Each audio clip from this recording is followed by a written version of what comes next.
Bonjour et bienvenue à tous. J'espère que tout le monde va bien. Je vous remercie de me rejoindre sur cette nouvelle vidéo qui j'espère vous plaira. Aujourd'hui, je vous propose de faire un test technique. Donc c'est en regardant un commentaire sur un groupe de scrap que j'ai eu envie de tester cette technique parce que je trouve que les résultats est juste super. Donc voilà, je voulais le partager avec vous. Donc aujourd'hui, on va travailler avec des plioirs à gaufrage. Donc ceux-là, ce sont des 3D. Donc je pense que le résultat est un peu plus joli avec des 3D. Donc là, on a celui qui fait un peu brique. Et celui-là, c'est imitation bois. Voilà. Et vous aurez besoin également de gesso. Donc le gesso, c'est une espèce de pâte qu'on se sert habituellement pour faire un apprêt. Voilà. Donc, on va travailler et on va obtenir ce genre de texture.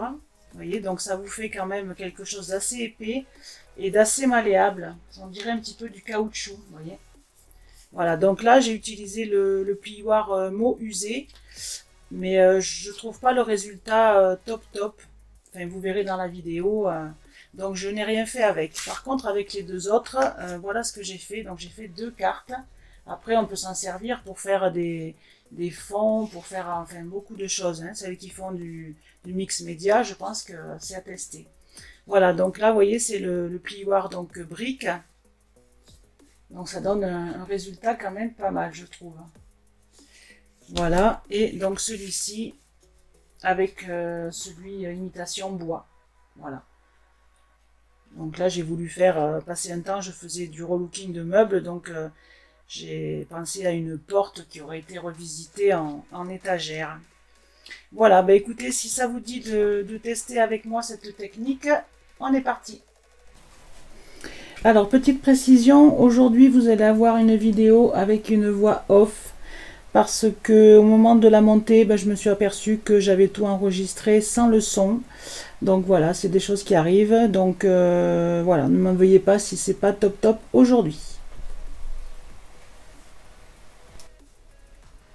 Voilà, donc pour commencer, vous allez bien protéger votre plan de travail. Donc là, j'ai pris une pochette que j'ai coupée en deux. Vous allez également protéger un petit peu vos mains parce que on risque quand même de s'en mettre un petit peu sur les doigts et le gesso, ça sèche assez vite quand c'est fin. Donc après, c'est tout collé aux doigts. Ensuite, donc, nous allons utiliser du gesso. Donc, j'ai fait deux tests. Un avec celui que j'avais acheté à Action. Donc, vraiment, ça ne fait pas du tout. Il est trop liquide. Il faudrait mettre au moins 4 couches. Donc, j'ai utilisé celui-ci qui est un peu plus pâte que j'avais acheté à Cultura, je crois. Voilà. Donc, il est un petit peu plus épais et il est beaucoup mieux à appliquer. Voilà, donc j'ai pris un plioir à gaufrage, donc celui-ci est 3D, donc je pense que le résultat est plus flagrant. Donc vous allez mettre votre gesso sur la partie où vous avez le petit sigle Stampin' Up. Voilà, donc vous allez étaler votre produit avec un pinceau de façon uniforme. Et sans hésiter, vous mettez une bonne couche. Il faut que ce soit un petit peu épais. Voilà. Au plus c'est épais, au mieux c'est. Donc vous étalez ça bien uniformément partout.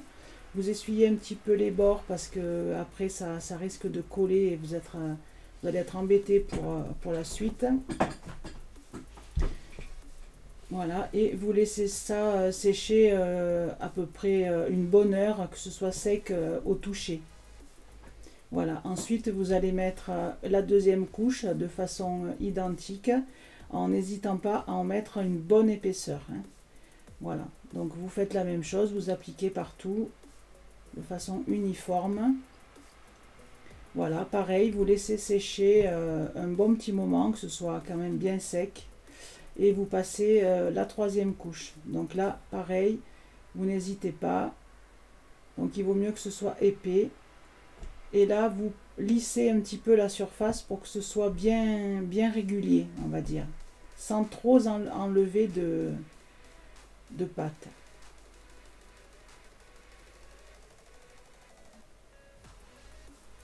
et vous essuyez toujours le bord pour être tranquille. Donc ça, vous le laissez sécher bien jusqu'au lendemain. Au plus c'est sec, au mieux c'est. Donc là, on va arriver dans la partie la plus délicate de l'opération. Donc il va falloir venir décoller notre texture. Donc pour ça, on va se servir d'un cutter. Donc là, j'ai déjà décollé un petit peu pour vous montrer. Donc avec le cutter, vous allez venir inciser un petit peu sur le haut de la plaque pour vous aider à décoller la pâte. Voilà, donc tout du long, vous décollez un petit peu. Vous coupez ce qu'il y a. Donc il faut savoir que les bords ne seront pas nets. Donc vous pourrez toujours recouper après un petit peu votre morceau. Et là, donc avec un autre petit instrument, on va dire en plastique, vous venez décoller tout le bord de façon à pouvoir attraper votre morceau tranquillement partout. Et là, donc ensuite, vous venez tirer vers vous au fur et à mesure, tout doucement, vraiment très délicatement. Comme vous savez, quand on met des pansements et qu'on ne veut pas tirer les poils en même temps, donc on tire en même temps, on tient un petit peu la peau et voilà. Donc là, vous tirez tout doucement, jusqu'à ce que vous ayez décollé tout votre morceau. Donc si des fois ça accroche un petit peu sur les bords, ben, vous y mettez un petit coup de cutter. Voilà, et donc là, on arrive à la fin tranquillement. Et donc on obtient notre petit morceau un peu caoutchouteux, voilà, avec tous les reliefs de notre plaque à embosser. Donc voilà, là je vous montre que ça fait une texture, c'est assez mou, donc on peut la manipuler un peu comme on veut. Donc j'ai fait un essai sur l'autre côté de la plaque, mais ça rend pas du tout le même résultat et c'est pas terrible. Voilà, donc là j'ai fait la même opération sur le deuxième plioir, donc celui qui fait un peu mûr. Donc celui-là je le trouve trop beau, c'est vraiment génial. Le troisième que j'ai essayé, c'est le plioir à gaufrage mot usé, mais je suis pas trop contente du résultat sur celui-ci. Donc parti dans mon élan, ben, j'ai dit écoutez, on va essayer aussi sur un tampon. Donc je me suis dit pourquoi pas. Et effectivement ça marche aussi. Donc pareil, on met 3 couches, on laisse bien sécher et après voilà on démoule et voilà ça nous donne ça. Donc là je l'ai un petit peu colorisé. Donc vous voyez ça fait de l'épaisseur. Donc pour mettre sur un projet, pour faire un petit peu de 3D, je trouve ça pas mal. Je l'ai colorisé avec des doigts éponge. Ensuite, les autres plioirs, donc pour coloriser, j'ai utilisé donc un bloc acrylique. Donc je vais d'abord appliquer une première couleur pas trop foncée, donc sur toute la surface de la plaque. Voilà, mais aléatoirement, hein, vraiment, on voit pas après on ne voit pas les coups de bloc, ça se voit plus du tout. Voilà.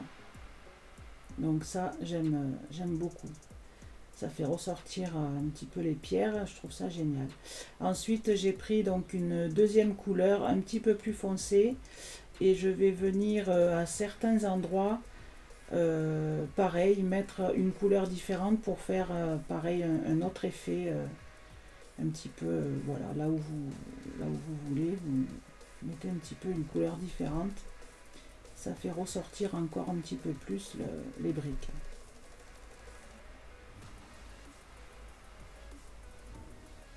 Voilà, je sais pas ce que vous en pensez, mais moi j'aime beaucoup.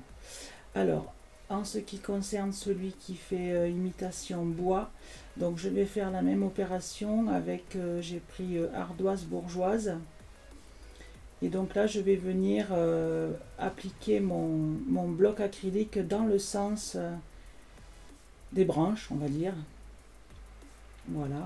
Et ensuite, avec la couleur un petit peu plus foncée, je vais venir faire pareil, donc appliquer là où il y a des nœuds, les nœuds du bois. Donc je vais venir accentuer ces nœuds avec une couleur un petit peu plus foncée. Voilà, j'espère que cette vidéo vous aura donné envie de tester. Et n'hésitez pas surtout à me mettre des petits commentaires si vous avez essayé, ce que vous en avez pensé, et également à me montrer vos créations. Voilà, bah écoutez, je vous dis à bientôt pour une autre vidéo. Au revoir.